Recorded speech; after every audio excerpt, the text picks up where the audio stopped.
This nostalgia is rye bread, peanut butter, and jelly. Politics. And, Say hello to the Chuck's Chasers. Hi. Continue. Mom bought rye bread. Uh-huh. Not sure why. I don't even think she liked it. I don't even think she liked it. Rye bread's gross. I don't like it at all. That's just me. And it had the fennel seeds in it and everything. It was like full-on rye. So, it was lunchtime. They made us peanut butter and jelly with rye bread. Mom did. And I took one bite, and it felt like acid hitting my tongue. It was so disgusting to me. Like, I was completely repulsed by it. I even spit out my original bite. I didn't even finish one bite. That's true. And Jill did exactly the same. I don't know if she followed suit or she really didn't like it. I'm hated it. Guessing she really didn't like it. Ian took a bite. He didn't mind. I mean, you didn't like it, did you? May I jump in? Yeah. First off, I think the ingredients left a lot to be desired. We always had store-brand jelly, store-brand peanut butter, which a lot of people did, so I'm not hating on it. But I think it's probably also the brand of rye bread. Also, just as a very quick tangent, I think it's very interesting that bitterness is the last taste to develop, someone told me once. And, you know, us with our alcohol consumption, that's very interesting to us, like coffee and all that. I forced myself to drink coffee very early on, so I think I developed a taste for bitter things, but I think caraway seeds have that bitter taste, so I didn't, like, I could stomach it, but at that time I didn't like it, and it must have been a Saturday, because Dad was out probably buying lawn supplies. It was like right at noon on the dot, and I just remember Jill was sitting in Mom's chair, and you and I were sitting in our assigned chairs, and yeah, you just were horrified. And I think we had known ahead of time we didn't like rye bread. Maybe we had previously encountered it. Or maybe it's just that standard childhood fear of things unknown. But, yeah, and we leaned in for a conference. You spit out. Jill looked up with just this horrified face, just like, sort of like that. Like she could not do it. And she spit hers into her napkin and threw it away.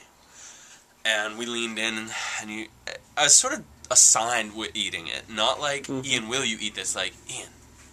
Because there was a high probability that if the sandwiches were just thrown away whole, or if we explained that we really didn't like the taste of the rye bread, garbage. They would have found the sandwiches, and if we even tried to be honest about it, they would have been like, well, now we just wasted 6 slices of bread, thanks a lot, sort of thing. And it just wasn't enough peanut butter. They're very conservative about the peanut butter, and you, who have seen our PB&J Nightmare series, know that the key to a good PB&J is a layer of peanut butter almost as thick as the bread. So, I mean, it was just a thin layer, thin coating of peanut butter on the rye bread, and I struggled through it. It took, I remember, because Paul and Jill left, acting as if they had eaten their sandwiches already, and I think we, like, hid them under a napkin or something, to my right-hand side, which was the designated area for hiding things. During dinner or lunch, food you didn't want to eat would be hidden under the napkin, paper napkin, folded out the whole way, with my right hand, because it was in the corner of the room, and you really couldn't see it. But I remember Paul and Joe coming back down to check on my progress periodically, like, and I just forced it. I stomached it and championed through it. I think what was weird about it is that when we originally protested it, and it was just, as a parent, I can maybe see, like, you're just not in the mood to handle it. And you choose your battles as a parent, and this is a battle she wanted to fight. Clearly, where she said, was there ever one she didn't want to? No, she wanted to fight everyone. She never let anything slide. But she was like, you are going to eat this. And that's when we had a panic, and we realized Ian wasn't dry heaving from eating these. And that's when I have such a vivid memory of you not trying to pace yourself. You were trying to eat them quickly. Yep. Because Mom was either upstairs doing... Basement. Okay, in the basement grooming. And she'd come back up to check on our progress.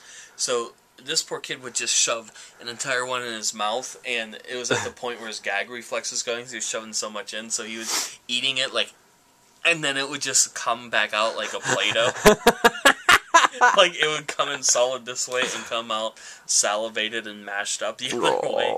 Man. It was pretty horrifying. For those of you who do like rye bread, I'm sure by the time this video's up, you might not.